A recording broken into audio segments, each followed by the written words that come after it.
right, welcome back to another episode of Into the Valley, where today we will be looking back on Charlton's huge, and I mean huge, 1-0 victory against Birmingham City at the Valley, a result that we've seen before. We were at a game where the exact same result. Very similar goal as well. Incredibly similar. Mm. But yeah, what a game. What a performance. Yeah, I think it's funny because the end of the last episode, I sort of described that game as a bit of a free hit, and I think that maybe was a bit strong. I think we know we can compete against teams like Birmingham, but the reason I sort of saw it in that way was because of the way that Birmingham have performed this season, the players that they brought in over the summer and in January as well, to be fair. I mean, they're bringing that Vicente in for 8 mil in January. So we know they're big hitters in terms of their funds and stuff like that. But I know the way that Birmingham play, they're very possession based. They usually get their foot on the ball. They play good attacking football. But we really limited them in that game at a whole. I mean, if you look at the overall stats, I think they had the one shot on target, didn't they? So that just shows how well we suppressed them. But not only that, especially in that first half, we were on top. We really were sort of getting our foot on the ball and imposing ourselves. In terms of being the home side and actually sort of being the team to really take control of the game. And that's something that we did against Wrexham as well, but obviously we didn't come away with anything. And so to actually put in another really, really good performance but come away with 3 points is huge. And this time of the season we know every point is crucial, but 3 points is massive. Well, I think everything in that performance was why maybe I raised eyebrows when you kind of saw it more as a free hit, because I didn't. I think they are a team who, as much as they have got all of those kind of traits and all that quality, realistically, a team who have done that on paper better this season in Wrexham, we did for large spells dominate and actually have one of our better performances of the season. I think it was, can we actually back-to-back put that kind of performance in? Was it a one-off? And I think what we've seen this season far too often is that kind of level of performance we saw at Wrexham being a one-off and then being really disappointing, being a bit lethargic the next game. But I felt like for one of the first times this season, and even more so than the early season, really good form, because I thought we played some pretty not great football, but we were just picking up results and grinding out results. And I think these last two performances are ones that actually, as Charlton fans, I think you can be really, really proud of, but actually really excited about as well, because it feels like for the first time, the team and the system in which we've been told is kind of those building blocks, you can start to see actually the bigger side of that. And albeit, I think on one side a pretty poor performance from Birmingham, I think it's got to take nothing away that a lot of those players, absolutely, the way we played with much more attacking threat. We were defensively so solid again, and it feels like maybe after that poor run of form at the middle of the season, we did turn round to getting that solidity back in the defensive lineup. And now that Nathan Jones is happy with that defensive lineup being now strong again, it's starting to drip feed in that attacking and that kind of more pleasant to watch football, because I really, really enjoyed the game. Yeah, same. I mean, like I said, we took the game to them, and actually we've seen some pretty turgid performances throughout, especially probably in the last few months, where we've just resorted to the long ball. We haven't really even attempted to sort of play it through the middle. Now all of a sudden you're starting to see us actually get our foot on the ball and actually look up for a threatening pass and do all these things that we've been so desperate to see. But the other thing that I'm really proud of actually is that you've seen players take responsibility, and I think at this point in the season you need those big performances from individuals as well as the team, and I think we've had it from both. I mean, you've had some really great individual performances, and even when players like Addicks, who today still ran his socks off, he did what he's done the whole time he's come in. Even just having players in the team that run their heart out and give you absolutely everything, it feeds into everyone else in the team. And I think we've seen we've seen players really step up, and we've seen them put everything into the games. And actually the last two have been performances of a level where we were unlucky against Wrexham, as I said, and today it's actually paid off. And I think our title of the video last week was points or performance. Well, today we've got both. And that's actually what maybe the positive thing about last week was. Performance was there, and it gave us that sort of springboard to really push on. And we've just continued that form into this game, and that's really that's resulted in the 3 points today. Yeah, and I think that is it, isn't it? It's the the points or performance, you are in an ideal world want both. At this point of the season, points is definitely the most important one, and I think we'd all have taken the worst Charlton displays going, but getting enough points to stay up. But if you can start to see that earlier, and we've also discussed this season, one of the important things being that if we can actually get that safety net in early enough, we've also got a bit of a few games potentially at the end of the season, and I don't want to say that we're definitely there yet, but we're bloody close. And if we can get there, you can also start to experiment with a few things and then see, okay, maybe I can see that working towards the end of this season that then help us building in the summer as well. So definitely, 100%. And actually, that's exciting. And like you said, actually, seeing the performances now gives us that real sort of carrot on the end of a stick, isn't it? It's a little bit like, actually, we can see where the play and the sort of formation of the side and the individuals that we're able to hopefully sort of get in the summer will bring us in the future. I'm really. It was just brilliant all round, to be fair. No, it really was. Well, let's move into that first half then. I think it's definitely where you saw the best of Charlton. I thought the way we pressed the ball, pretty much everything in there just seemed to be clicking right. I thought Birmingham were really poor in possession. I thought, as much as I think you always have to give them respect, they've spent a lot of money and they have players who in moments can cause danger. I felt we were really limiting that. I thought we were defensively just at our absolute best. But what we were actually seeing as well was the playing through, not just lumping it, and actually looking at it and looking at the defence. And something we described actually, albeit he wasn't playing, but Sachenje in the last game, of looking up and actually seeing someone in the midfield and playing that quick pass to kind of bypass the midfield. I thought we were seeing a lot more of that. I thought the movement of players around the pitch in the centre of the park, out on the wing backs, little triangles of play, I just thought everything seemed to be a lot better, and we were causing a lot of danger, albeit with not huge kind of chances, but it felt like we were knocking on the door, and we definitely felt like the team in the ascendancy. And like I said before, against a team that we knew would come and try and dominate the ball themselves, and we were actually able to wrestle that back off them and actually get our foot on the ball and dictate the game the way we wanted to play it. And like you said, the little triangles, it's things that we probably have been desperate to see, but we just haven't been able to implement it in games. All of a sudden, you're starting to see that we can do it. You're getting like the likes of Clark, wing backs, getting involved in little triangles to get the ball out from the back. You're getting players, like you said, even you had like Ramsey was more sort of, he dribbled the ball out more. He was looking for passes. And then you had players like Doherty and Carey, who always shows anyway and drops a bit deeper, but Coventry as well. All of those guys were like actually showing more for the ball. And then you had Doherty playing in a lovely little through ball through to Dykes in the first half. And they're passes we haven't seen enough from those sort of players. But all of a sudden we're looking at those more sort of forward-thinking passes. And it felt like, I think the real, I suppose, if we're going to put out kind of the bigger chances, TC, who looked dangerous in the game, and obviously, look, we're going to go through pretty much most of the team later because it's an easy one to go through on that side. But him kind of, he looked dangerous. He looked pushing down the wing. I still think at times, like, I think you have to accept wingers at this level to a certain extent. They can sometimes be a bit wasteful with touches and whether their final product, etc. I mean, we see it on the Birmingham side. I was about to say today you saw it. Yeah, I think Damari Gray, even someone who is very kind of highly rated. Osman, who came off the bench. I thought he looked dangerous, but his end product was woeful. So I think we've got to accept that with players like TC. But I thought he just looked like he looked like, and I think we've always said this, TC seems to thrive on confidence, and once he gets a few chances in the game at running at people, he knows it's a possibility.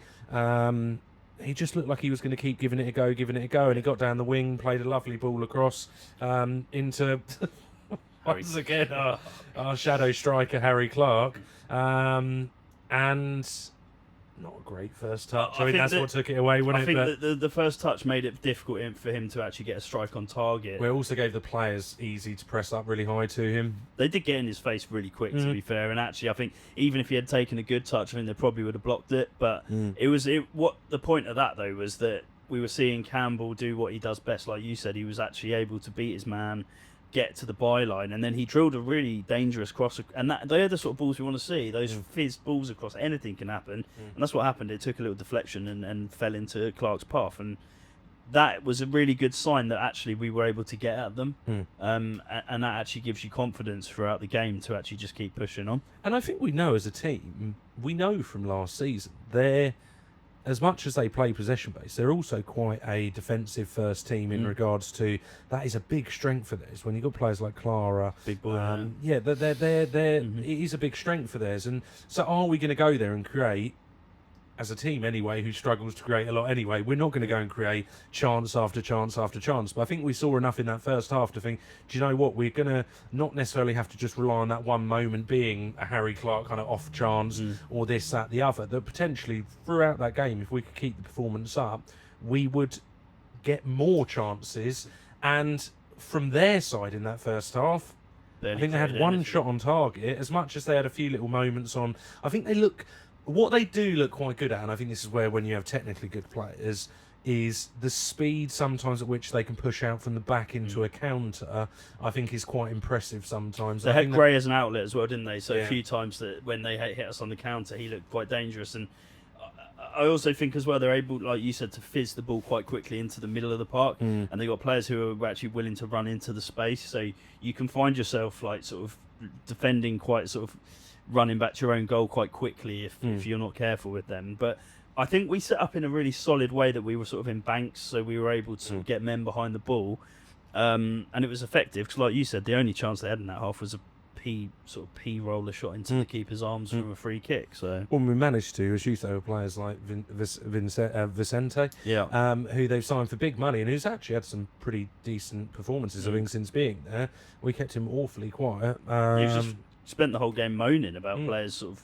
hitting him hard, but I think we actually played the physical game well as well. You had a few of their players, even Gray, to be fair. I think Ramsey sort of bullied Gray a little bit at times. I think you had Jones absolutely bullying Prisk as well. So you had sort of the one-on-one battles. We were winning those physically. And I think that's probably a perfect moment to go into what is probably arguably one of the more controversial parts of that first half. And I think it was the 17th minute where August Prisk got a yellow card. It was naughty. It was naughty. Do you know what? And I look back on certain games where red cards have been issued, and I look especially at the Sheffield United game with Tanganga. And I think that looked, I mean, and what I found interesting is when you look it back, I don't think it looks much better. There's definitely an argument to say he puts his weight into it, leans into it, and kind of goes through it. And when I look at it, I'm quite surprised because I think from the ref looking at it, it would probably look better in full speed. Worse in full speed. That Tanganga one was like more clumsy than anything. It didn't look like he was, like intentionally going through the play. Whereas this one, it looked like, I mean, the ball was well gone. And he's eyeing Jones up. It was almost one of those where you see it in rugby and NFL where they line up a hit and it's a late tackle, and that's exactly what it was. And also he did put his shoulder sort of right into him. It was nasty. Do you think a red card? I think they're yes. Yeah. It's one of those. It's like an orange card. It depends on the intent. It's hard to prove the intent. I think that's the thing. think put it this way, and I think the way I always look at a red card as to whether can you understand a world where it wasn't given. I think in this scenario maybe yes, because it was, as much as you can look back at all these replays. Time of the game maybe as well. Yeah, and I think that's more fortunate the fact it's not. But what I would say is if that is a red card, is there anyone who's looking at that going, oh my God, the ref's had a shocker? Yeah, no. I don't think they do so. it. And for that basis, for me, if you look at it and go, I can understand why a red's given, it probably is a red. Yeah. No, you're right. And he's got lucky with probably the timing it being kind of afterwards. And I think that's the thing. It's not that initial bit. It's almost the bit where he kind of charges his shoulder forward at the end, I think is the red card part. Yeah, I mean, I've seen it been sort of circulating around social media after the game, and a lot of people saying oh, this was given as a yellow. Almost like, how is that not I really do. I really do. Yeah. Well, put it this way: if one of our players was sent off for that, I think we'd be sitting here saying how stupid they were and this, that, the other. Yeah. So, no, it's definitely a talking point. So it was a talking point. I think so. Let's say that first half, we were definitely the team on top. What I will say about the game is, I think we were the team on top. We probably looked the more dangerous. Do I think it was a game we were absolutely dominating? We should have been 2 or 3-0 up. No, I think it was a game that was still relatively tight, and it was just a good championship contest that we were on top of. Well, also the positive thing for me as well is we were creating chances, even if they weren't out and out chances. we had the Dykes one where he went for goal, and because their keeper Allsop had sort of run out a little bit, and if he had have properly opened his foot up and sort of connected with it, you never know. But that was a chance. The nice through ball from Doherty. You also had one where I think it was Carey played the ball across, and it sort of fell to Doherty, like sort of 5 yards out. But he didn't. It was difficult because he couldn't really get any power behind the header. And the other one was a corner, I think, from. It was a corner. Oh, the Coventry one where Coventry. I think he didn't really think it was going to come over his head. So yeah, but we were creating those chances, and we were knocking, weren't we? We were knocking at the door, and that's all you can ask, is that we were being expansive, we were creating those chances, and that was what gave me positivity going into that second half. And I think we move into that second half. I felt like it started again quite strong, and we seemed quite good. But it was a game that I felt Birmingham were starting to grow into, and once again, with very little to actually show for it. They just seem to be controlling the game a bit more. I think you saw at little points, you saw the point where we get starved of possession and panic and go a little bit route one. I think we have this habit of sometimes when teams are on top of dropping very deep, and route one is our kind of defence mechanism. Yeah. And I felt we definitely saw more of that. And I think a big turning point for them personally where that was really starting to show was the 57th minute, which was Stansfield coming on, and Osman. Yeah. Was it Osman? Yeah. But I thought Stansfield in particular, I didn't think you really saw anything of any quality from many of the Birmingham players. I thought when he came on, some of his first touches, his passing, his link-up play, I can kind of see, and it's frustrating because I think every EFL club loves to just hate on the fact they paid like 20 mil for a player in League One. But you do see little moments. He is a class player, and he is a quality player, and he's dangerous. And I think what I can see is away from just the stats, and we've joked, haven't we, about him being kind of a stat padder on pens last season and stuff. But you can see how we talked about like players like Kelman sometimes, where like even though he's not scoring, he's very involved. Dykes, to be fair. Like someone who puts themselves about. I think you're right. Stansfield has a good touch. He is quite clever in the way he plays as well. There's low centre of gravity. Like picks up the ball and just makes space. I think he's not a nice striker to defend against. If you're a defender coming up against him, you wouldn't want to play against him. Like he's quite a dangerous player, and he had a couple of times when he came on that he sort of made some really good runs, and their player who was obviously looking to play the pass just either overhit it or played it into the path of one of our defenders. But he does offer a threat. Yeah, and I was worried when he came on. I felt maybe that would just start to give him the confidence. And I think they did go through a little spell where that was kind of the case. You had a long shot from, I think it was Paik who had the shot. Pretty rubbish shot, to be honest, dragged wide. But, yeah, you definitely felt in that second half we had lost a little bit of that impetus, and I thought we started to look a bit tired hitting the 65th minute. I started to get a bit concerned when they started really getting their foot on the ball, and I think if you look at the possession stats, first half we dominated the possession. Second half they really took a foothold, and I thought actually if we don't get our sort of self back into the game, we could see them it would have been battle of attrition. Eventually they'll grind us down, and that's the way I sort of saw it going for a while. But we managed to sort of wrestle the momentum back, and there was no need to worry, because in the 71st minute we subbed on Charlie Kelman, and I think we looked at our playbook of how do we beat Birmingham, and we got out the long throw, popped it in the box, bundled it around, and Kelman, I loved the finish. It was such a striker. I've always been, I think we know between myself and you that I've always been a huge fan of those what I'd call like traditional strikers. Growing up watching like Premier League football with like Ruud van Nistelrooy's, like poachers. Poachers, like proper just goal scorers, old school players. And I think finishes like that are just epitomise everything, and sometimes it is just that moment you need. And for Kelman, I thought brilliant and perfect for him. For me, no matter what anyone says about the money we paid for him and what he's given us this season, he's paid off his whole transfer fee in that moment. Because I think if you understand the magnitude of what that goal means and the moment, and what I also think it is as a much bigger talking point is Kelman playing within a pretty creativity-starved team.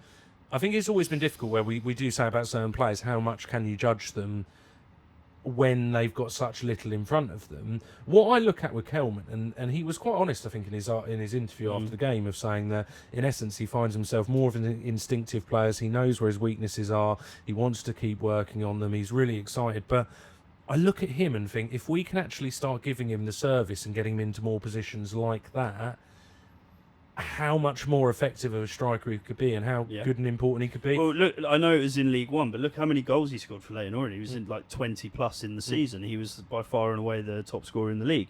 And I think, if you're right, if he's played in the right way, if he's played in a more attacking side where he's going to get more chances to play off the final man, that sort of thing, we will see him naturally get more goals, because naturally he's going to get more chances. And you only have to look at the games he's been really sort of successful in, have been the games where we've tried to get the ball down and play it. But you're right, today's goal was so big, and the timing of it as well, because like I said, that Birmingham had sort of wrestled back the momentum. So for us to get that goal, that sort of completely destroyed anything that they had in terms of going forwards, and then they were really battling to get back into the game, which then we were able to sort of be more resolute and just hit them on the counter again. And before we move on from the goal, do you enjoy the celebration? Yeah, I really did, actually. The double ear cup is always the double ear cup, not just from him, but I think it was Ramsey joined in as well. That really. To be fair, the Birmingham fans always come in their numbers, and they're probably quite loud and rowdy, so it's probably quite nice for him to just run up in front of them. But just such an instinctive finish, and like you said, I realised as well, he didn't have much time to get his shot away there. It was really sort of out the foot, straight bang. He really caught it well. It was instinctive, isn't it? It's without thinking. Well, I don't even know if he was looking at the goal. I think he knew. Well, no, I think it is sometimes and there is certain players, and I think, as I say, he was quite honest in his interview, but there are players who that instinct of actually doing it. It's something you do in training all the time. You kind of practice all the time. That instinct is sometimes what makes certain strikers very good, and actually the moments where he's under pressure one-on-one, they can sometimes be the actual tougher moments for strikers like him. But I thought it was a strange one, because I thought once the goal went in, I don't know why, but there's many games where I then go into quite a worried state for the last 15. I felt like as soon as we scored, that was the moment. I felt confident we could hold on. I think they huffed and puffed a little bit. They pushed us, but everything we were doing really resolutely. And I still don't even think towards that end moments there was really any moments where I thought there's a few moments. They had Osman Stansfield played a nice through cross ball to Osman, and he sort of managed to get a shot away, but he ballooned it over, didn't he? That was quite dangerous. But like you said, apart from that, and I think the reason you probably felt a bit more comfortable was because they just hadn't really created that much throughout the whole game. So why all of a sudden are they going to start to click? Well, and also we're in our absolute strength. One, we're at home. Secondly, when we go 1-0 up, we are actually quite good at retaining points. I think if you looked at it over this season, the problem is when we go 1-0 down, we predominantly lose, maybe get a draw, and when we go 1-0 up, we do normally come away with, I'd say most of the time, we do actually seem to hold on. That's clean sheet number 12. That's sensational. Sensational. I think we'll be up there. I don't know if we're in number 1, but I think we must be up there or joint. I think Millwall may be quite high up there. There's a few teams that will be at the top of the league. Like Coventry probably had quite a few. I think most of the teams who are there are at least kind of probably playoff chasing, if not towards the absolute top. So it's a great achievement. Well, and also it's an amazing achievement when you look at what. I think Nathan Jones, when he took over, I think it was 4 in 46. Oh, yeah, it was. And last season we had our record high, 21, 22, whatever it ended up being in the end, with 3 clean sheets in the playoff, which is unbelievable in itself. And then we've gone into a season again where we're just, as I say, if you can keep 12 clean sheets through a season, and even in a relegation, step up as well, in that's divisions. Guaranteed. But that also it's the guaranteed 12 points within those. A lot of the time you're actually probably getting a win in there as well. It's just an incredibly important thing. And do you know, one of the things I do think I look at with Nathan Jones is I do understand this whole build solid from the back. And as much as that process can be really horribly painful because it requires some pretty horrible football, if you can then take that as a platform and move on. The interesting thing, we haven't actually seen that particularly move on through Nathan Jones at the moment, because I think we did it in League One, got promoted, but then you're going into a next division. What we've got for the first time this season is seeing that ultra defensive kind of rock and that base we've got with now a summer that hopefully, if we stay in the same division, which I think we're maybe feeling we're not far off. it'd be very exciting to see that next step that we probably haven't seen in a Nathan Jones side. And he builds every team he's ever sort of managed. He's built from the back, and I think he has that solid base in there, the ability to keep clean sheets, to keep it really resolute at the back, and then from there you can really evolve. You can build the team, and that's where we've talked about how we need to add creativity to the side. But that's going to come. This is part of the evolution, and I think again in Jones's post-match interview, he said we're probably in phase 2. He probably sees it as like a phase 5 sort of thing down the line. 15 phases. Yeah. He's going to be there for 20 years. But no, he'll see that as a long-term project in terms of he knows where he wants the team to be. And at the moment, we're in a pretty solid position where his achievement, if he keeps us in the division this season, is big. That is a big achievement. It's not an easy feat to go from League One and comfortably stay in the division, and that's the way it's going. Well, let's be honest, not just go from League One, go from 2 seasons ago being a League One relegation battle to then a playoff after being in a pretty similar form halfway through the season, then into the Championship after going through the playoffs, which generally most teams have less preparation, and it's deemed as being the toughest way to go into any division, whether that's the Prem, Champ, whatever league it is. So, I think that final whistle going was just... relief.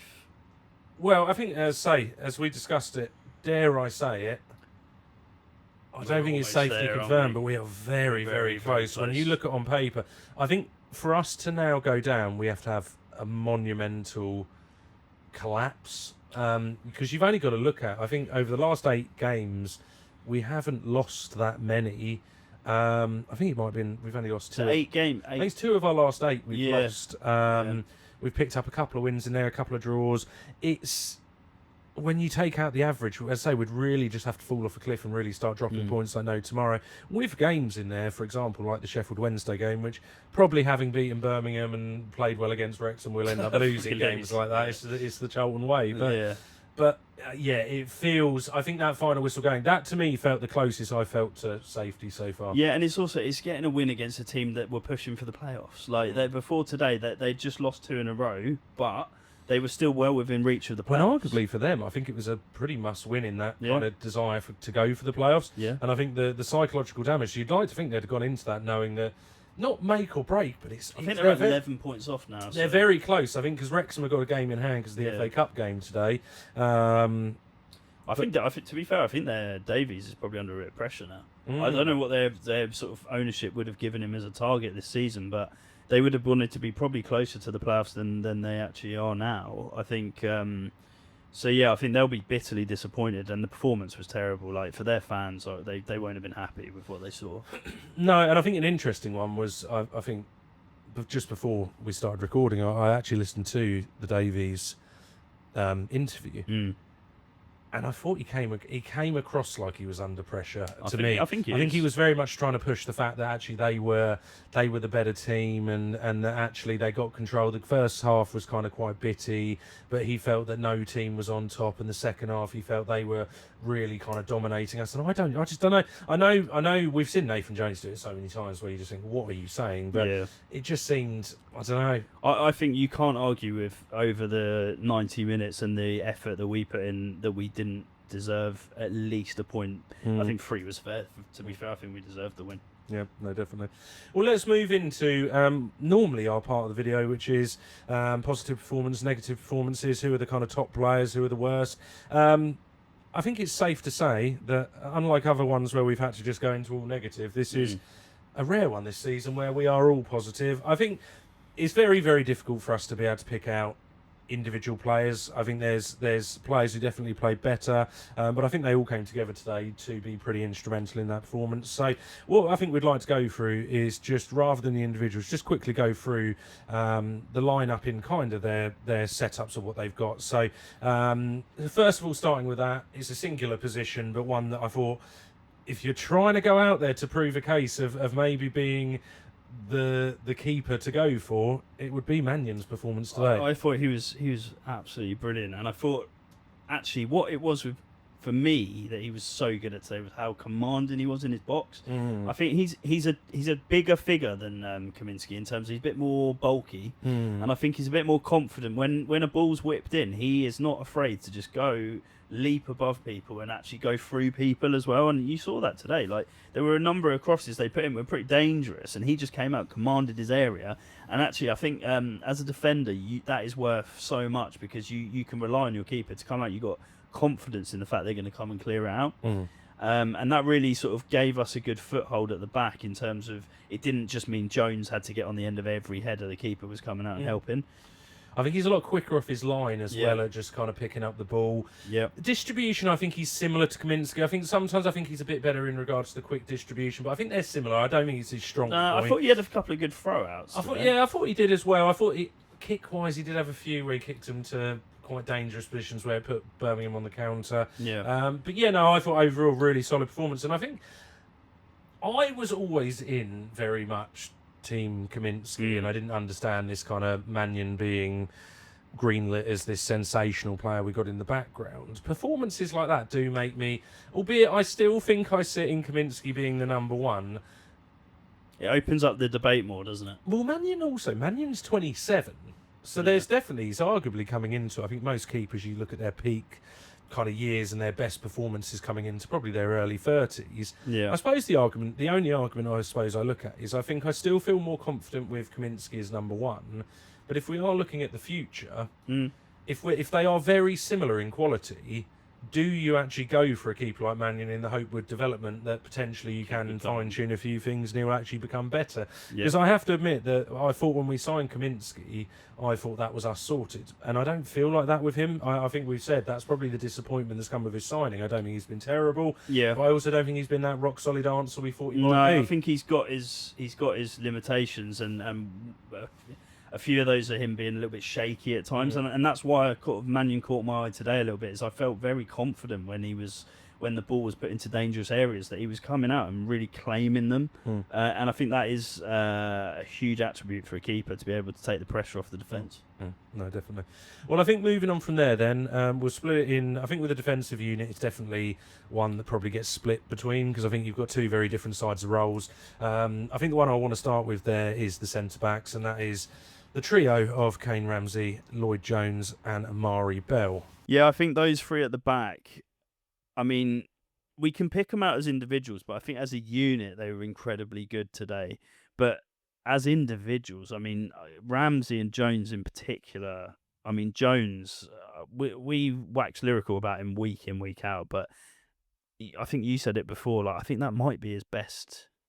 It's hard to pick a best performance for him. I thought he was an absolute beast. And I think that becomes to defensive. Do you know what? I'm not even going to go through the individual things because I genuinely think it's on every single level. And I believe performances like that, and actually the consistency.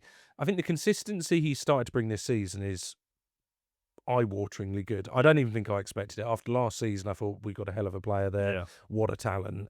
I don't think I expected him to step up to the Championship and do what he's done, because I think you look at, for example, in most starting lineups, if that is the style of defender you're going for, and I think you've always got a caveat because you have got your Ramseys, your Bells, and many others across the league who, if you're looking for someone who's going to be pacey, ball playing, he's not going to be that. But if you want that traditional, solid centre-back who's tall, will win headers, everything to do with that, I'm not sure there's anyone who you could put in front of me in the Championship and go, he's better. No.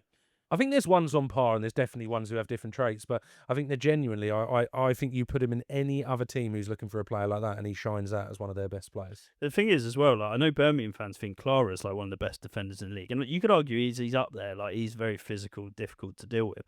But Jones made him look pretty pedestrian today, I'd say. When you can only see from the frustration. If you look at, for example, in the Wrexham game, Kiefer Moore, one of the best strikers in the league statistically. Almost looked like he was giving up against him at one point because he was struggling so much. You look at in this game, you've got Prisk was in his absolute back pocket, and is it Dutch. Yeah, the duck. The duck.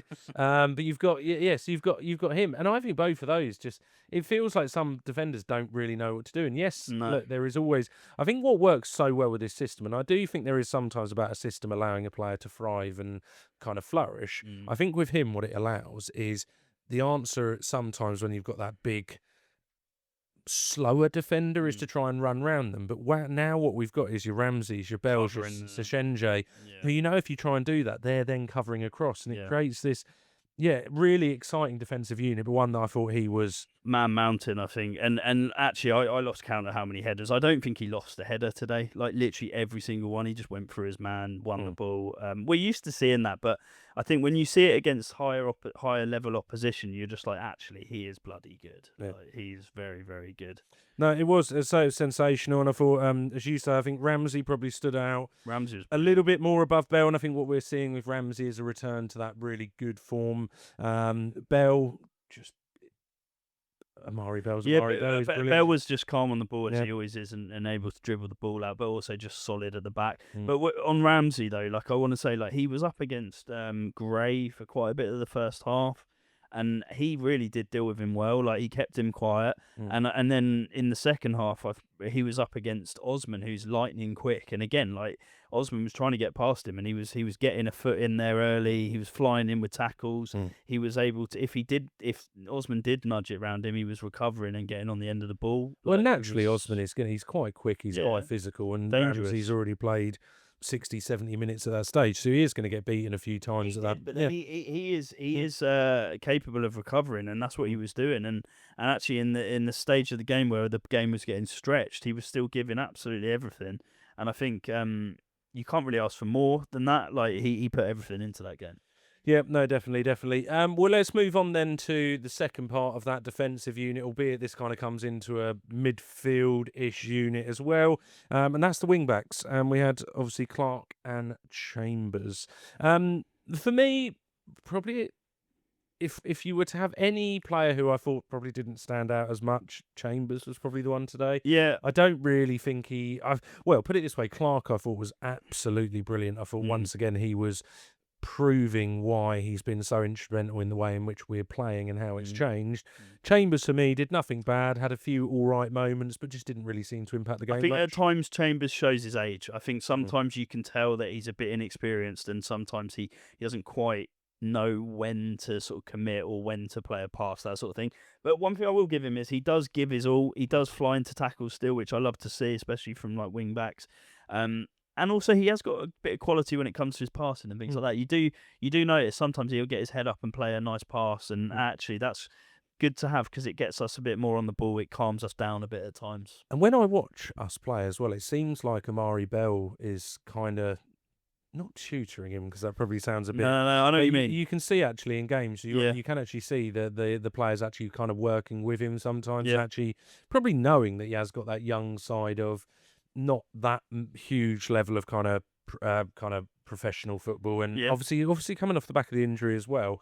But yeah, no, I mean, such a sensational improvement over our left wing back. And it's just having a natural player in their position. Well, that's what I mean. Having just anyone in that position who is half capable and isn't an attacking winger, which is amazing. You wouldn't have thought it had to take us about 4 months into the season to realise that was the answer. But not playing Ono Hernandez, TC, Ibby Fuller, God knows who else we tried there, has sorted out our problems there. So, but as I say, nothing bad in any way, but I just didn't think stood out. But Harry Clark, I thought, once again, I mean, he's just getting in brilliant attacking positions, seems to be so ridiculously hard-working. He seems to, for me, really sum up everything that kind of Nathan Jones is looking for. He's a good mould for a Nathan Jones team. He is a little bit of like the way Edwards plays, actually gives everything. He sort of puts his foot through the ball. He's quite no nonsense as well at times, which is good to have, because again, like he'll just clear the ball out if he needs to, but he's also got that ability to sort of dribble the ball up the pitch. He's good on the ball. And he's got a quality. I didn't actually realise, but I think he came through Arsenal for a while. I was looking at him the other day on Wikipedia, and actually he's got quite a good sort of pedigree of teams that he's played for, and you can kind of see that he's got that quality. And he's whipped in some really dangerous crosses, that sort of thing. And also he provides that overlap on that side, which again we were sort of struggling when we had Bree. Bree was not really able to get that high up the pitch at times, whereas Clark's more willing to sort of break the lines a little bit more. So I've been really pleased with him. Have you been impressed with his finishing? No, but he is a he's a right wing back, and I think at times like he can be a bit rabbit in the headlights when he gets those big chances. But you hit the nail on the head in the last one.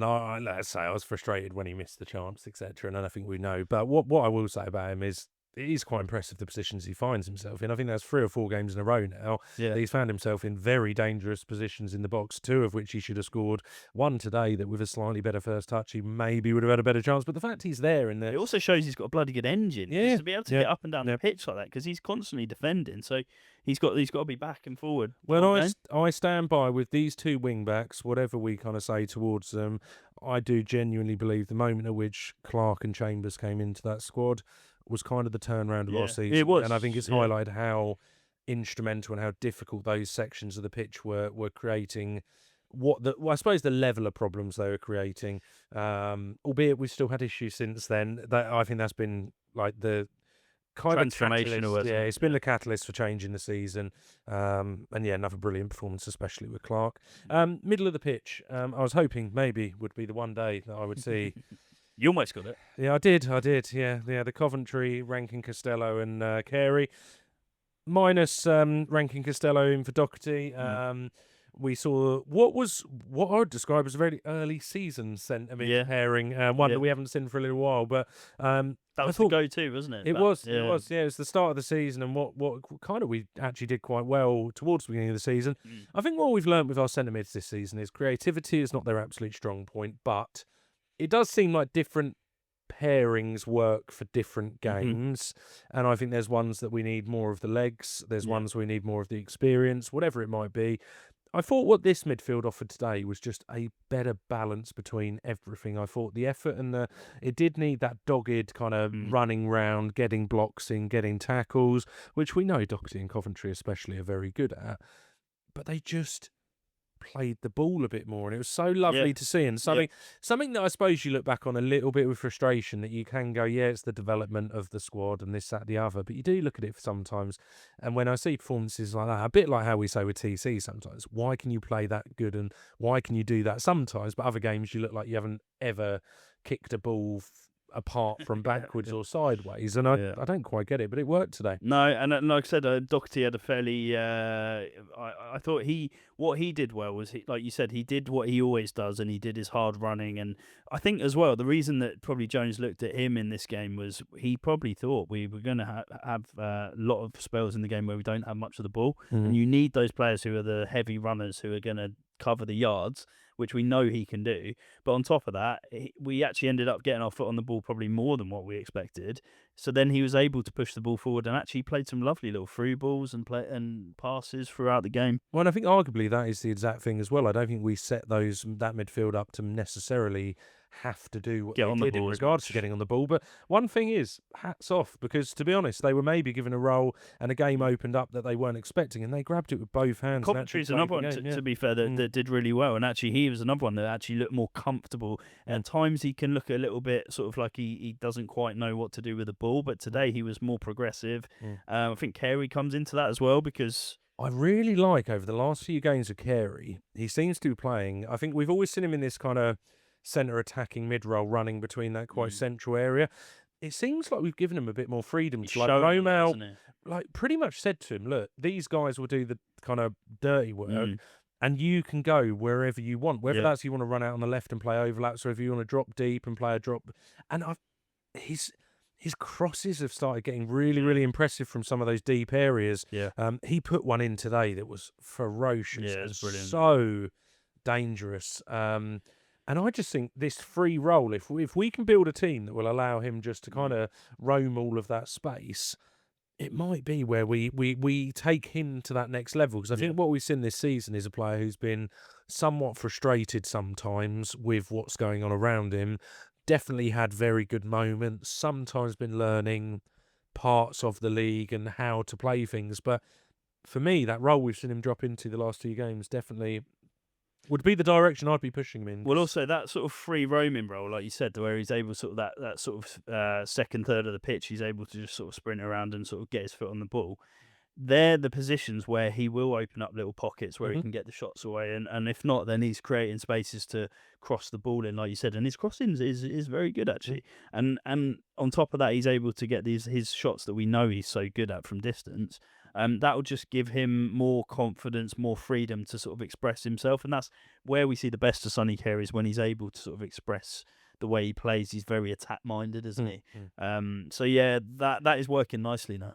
And he, out of nowhere, it feels like, has become a long throw-in take. Yeah. To be fair, like I don't know if you saw, like they put out a little training video throughout the week, and it's funny because at the end of the game, I think Jones was asked, like Nathan Jones was asked, "Oh, do you practice long throws?" And we saw them practice in the video. You could see him practicing them.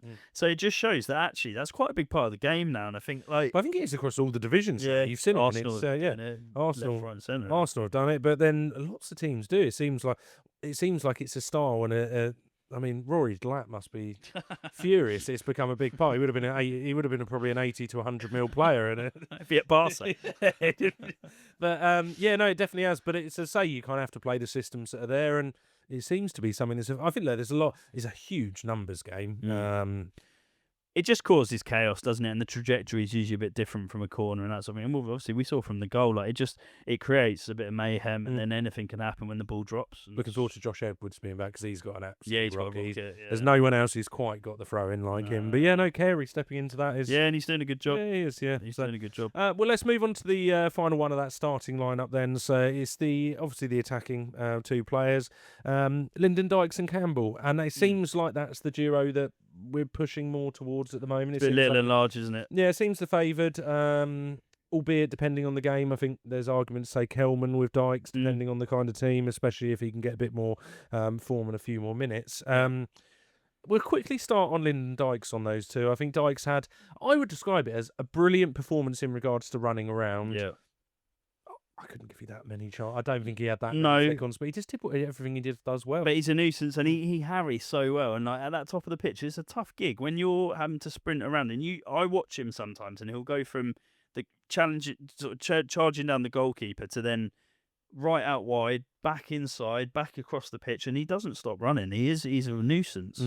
But not only that, he was playing up against his old side, so I bet he probably had I saw at the end of the game, they did a little celebration down the tunnel, and it was nice to see because it just shows like he really has settled at Charlton now, and I think I think Jones has given him that real confidence to say like, right, you're going to be my number one striker for the rest of the season. Go out there and show us what you can do. And can I just say with that one as well, with that little video, one of the things, and it's a complete side note, but just something that made me think, and just I think when we can question. And this kind of real side note point going off, but we can question over the years of all the ownership and the people we've had in there who have hardly ever been at the club, have just been kind of bit parts on the side. And whatever we think of decisions that have been made, etc., I saw at the end of that video, I think it's Rodwell. It was Rodwell, yeah. Who kind of grabs him by the head and like almost like he's shouting at him like, "Come on!" Yeah. And do you know little moments like that I think I've watched him. I've watched him in the fan like the fan forum things they've done in the videos, and I don't know. I think he comes across quite businessy. He's always quite corporate, aren't they? Yeah, quite corporate and all of that. But one thing you can say about it, and as a club, and something we should actually look at with so much pride and happiness and a bright future, is little things like that. Actually, ownership that are wanting to get involved. But it shows they care as well. Yeah, look, Gavin Carter, who's actually a Charlton fan. And yeah, it just feels like as a club, for such good reasons, I do not recognise the club we've got now in comparison to what we've had over the last light years away from where we were at one point. You know, when you had the fake shake and all that stuff going on.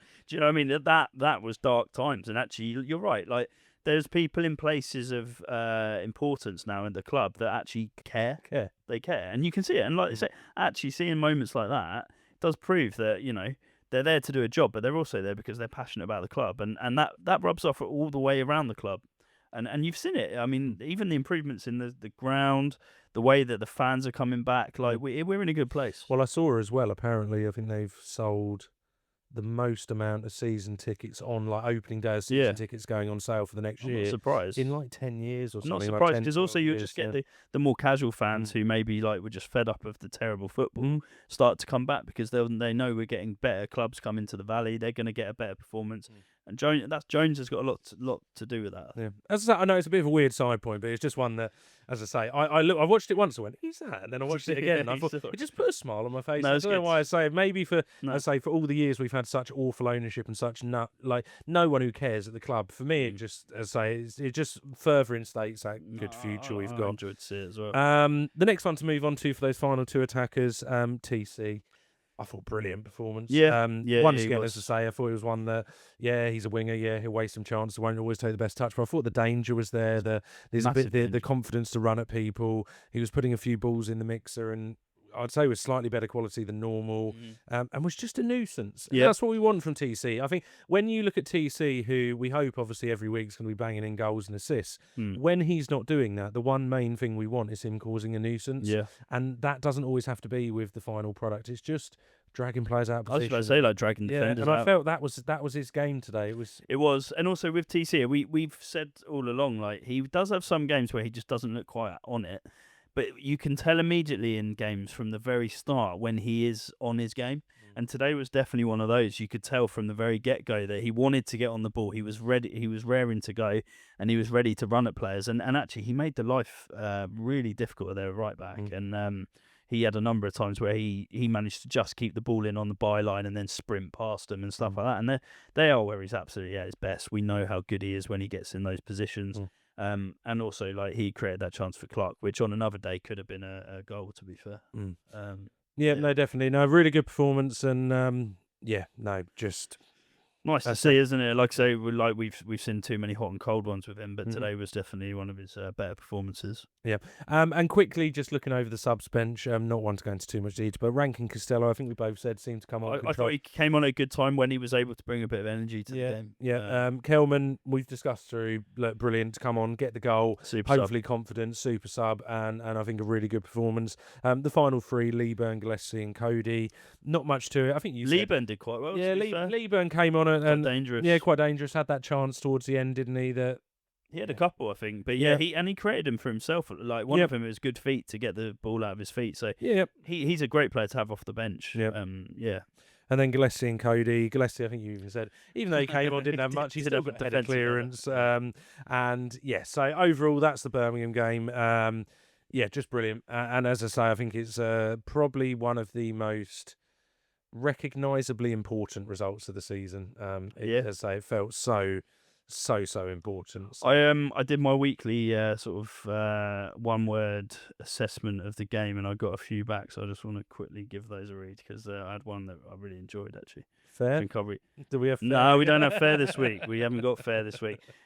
Probably my favourite, Noddy has sent in Jones-tastic. It was Jones-tastic. To be fair, is that going to stick? Who knows?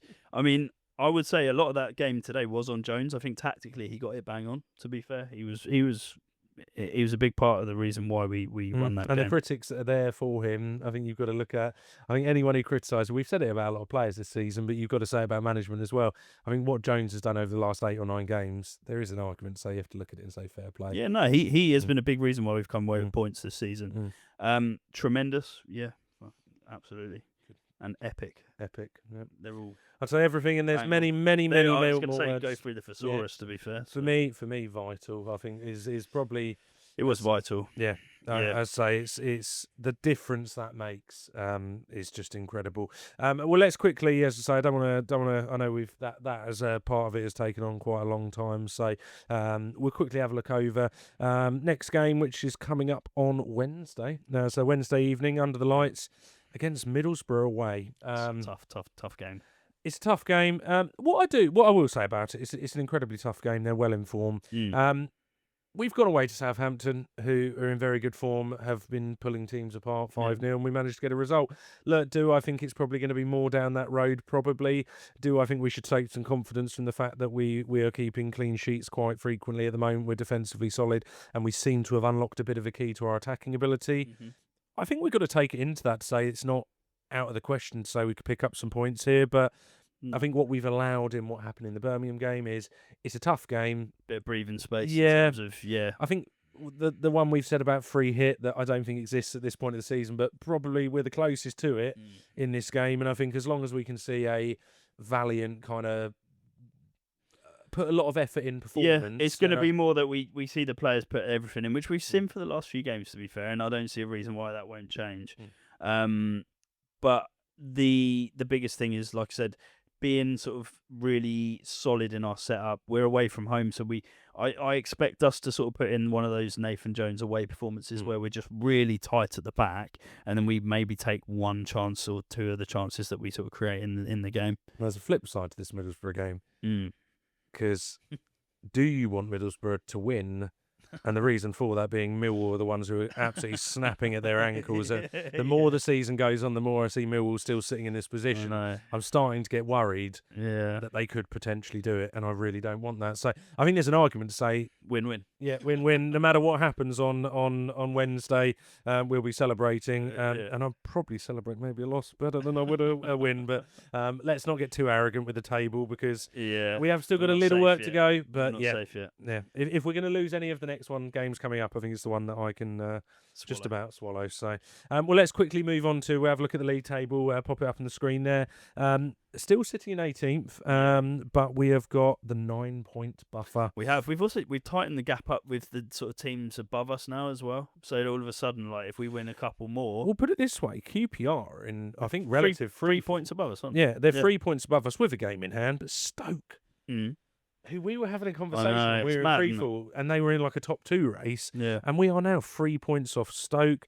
We're even 5 points off Preston, Birmingham, Swansea. So we're closer to teams like that than we are the relegation. And as I say, I don't want to say the job is completely done, because I think until it is mathematically done, you're never 100%. But I think we are 95% of the way there. I think we're now sitting on what is the average over the last 12 years to stay up.